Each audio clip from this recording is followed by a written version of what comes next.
Good morning, little adventurers. Look outside. The world is covered in a soft, white blanket of snow, just like in our story today. One chilly morning, Peter Rabbit woke up and peeked out his window. Wow, he whispered. Everything was sparkling white. He pulled on his coziest blue scarf and his sturdy little boots. It was time for a snowy day adventure. Hopped. Peter bounced through the quiet, snow-covered forest. Each hop left a perfect little footprint behind him. The air was crisp and cold, and tiny snowflakes danced down from the sky, landing gently on his nose and whiskers. The winter sun cast a soft, warm glow through the trees, making the whole forest look magical and peaceful.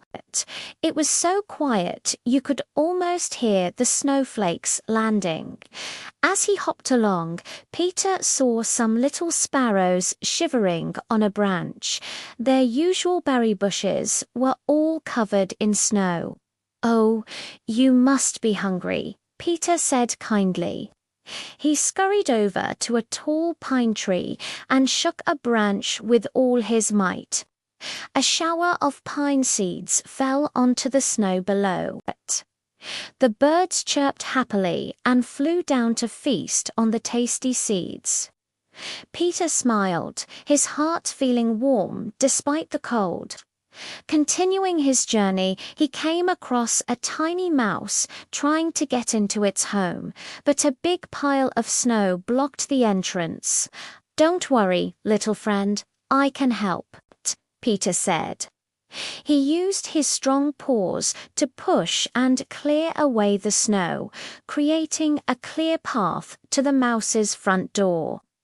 The little mouse wiggled its nose in thanks before disappearing inside its warm, cozy home.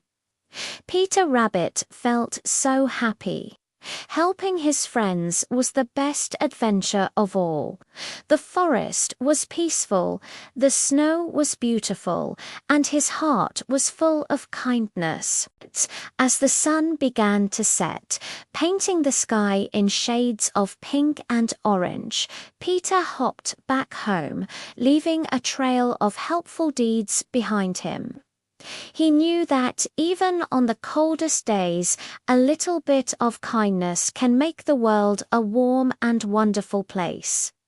Thank you for joining Peter on his snowy adventure. Remember to be kind to everyone you meet. We'll see you for our next story.